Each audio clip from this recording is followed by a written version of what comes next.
Bonjour à toi et bienvenue dans cette nouvelle vidéo où on va découvrir les 7 péchés capitaux de la gestion budgétaire. On se voit tout de suite derrière ma présentation.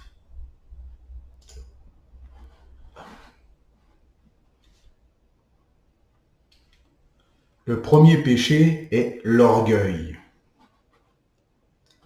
Lucifer, rebelle dans la tradition chrétienne, est l'incarnation de l'orgueil. Selon la Bible, Lucifer, autrefois l'ange le plus brillant, a été chassé du ciel en raison de son désir de surpasser Dieu.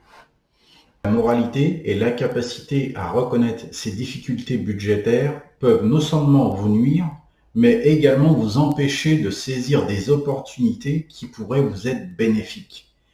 Alors, si vous êtes en difficulté, il ne faut surtout pas laisser notre orgueil nous empêcher de le reconnaître et de demander de l'aide à vos amis ou à un professionnel.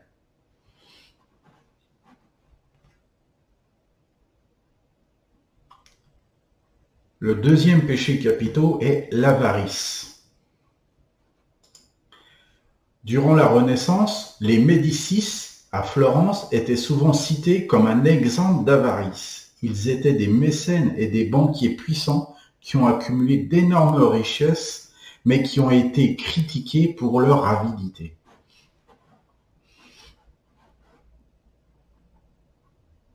La moralité, c'est l'obsession d'économiser à tout prix peut conduire à sacrifier votre propre santé ou votre bien-être en négligeant ainsi des aspects importants de la vie pour un gain matériel. Se donner une limite au montant qu'on doit économiser serait essentiel pour un peu profiter de la vie et ne pas s'enfermer dans l'avarice de pouvoir posséder plus que son voisin serait une erreur fatale, aussi bien pour vous que pour votre budget, parce qu'à long terme, on ne tient pas la route.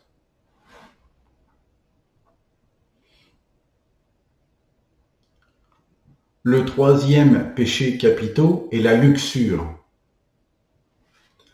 Pendant son règne, Néron, avec sa gestion extravagante des ressources de l'Empire et son style de vie luxueux, ont finalement contribué à sa chute. Les dépenses excessives de Néron ont créé des tensions financières, tandis que son comportement tyrannique et ses décisions impopulaires ont suscité le mécontentement parmi les citoyens et l'armée romaine.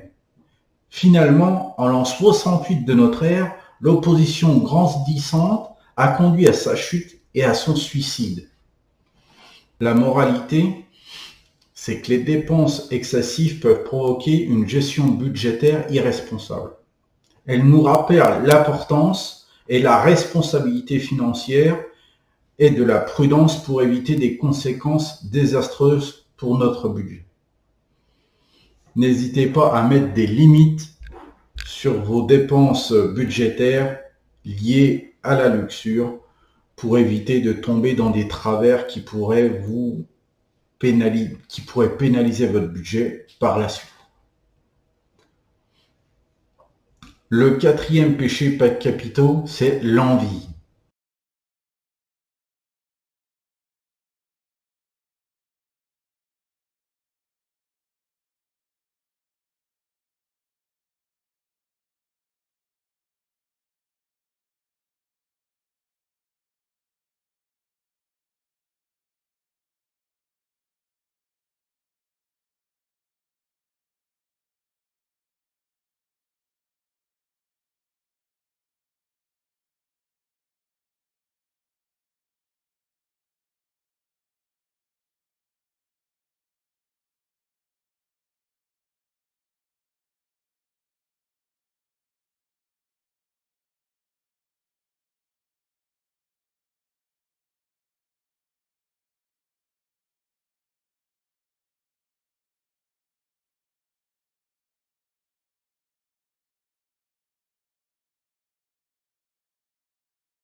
était connu pour ses habitudes alimentaires excessives et son amour pour la gastronomie.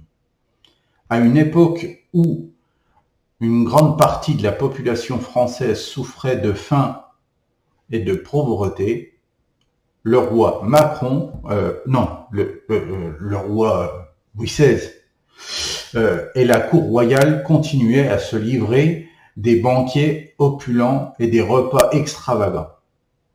Les repas somptueux étaient accompagnés de plats raffinés et de vins coûteux.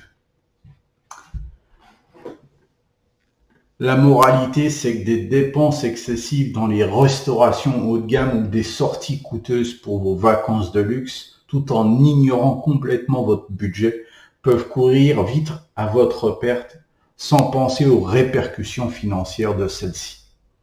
Alors maîtrisez votre gourmandise et vos finances vous en remercieront par la suite. Le 6e péché capitaux, la colère. Caligula est souvent décrit comme ayant un comportement tyrannique et imprévisible.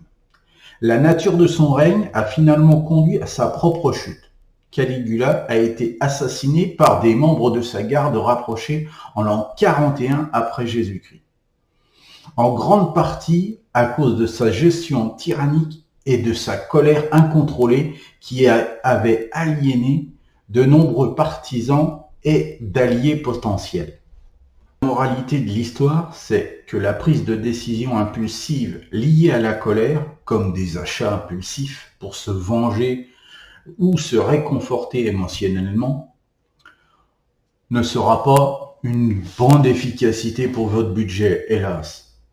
N'hésitez pas à prendre des décisions financières basées sur la rationalité que plutôt sur l'émotion.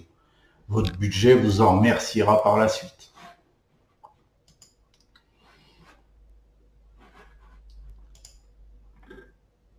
Le 7e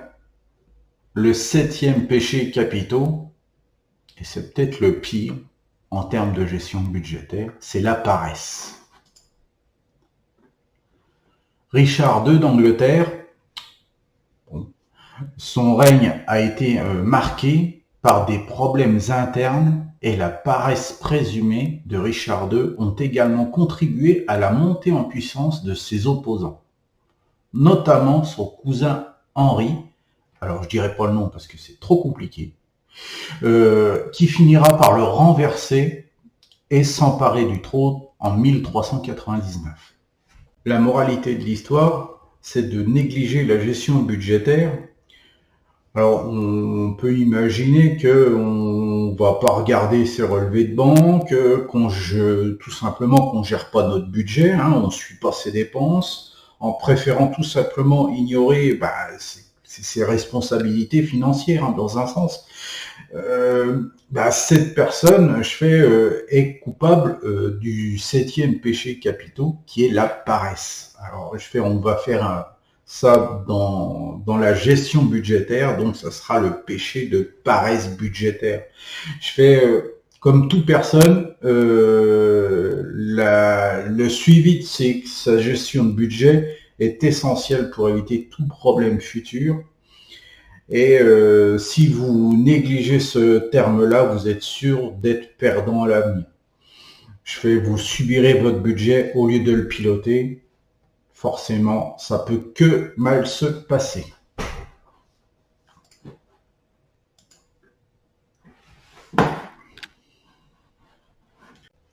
Voilà, la vidéo est finie. J'espère que tu l'as appréciée.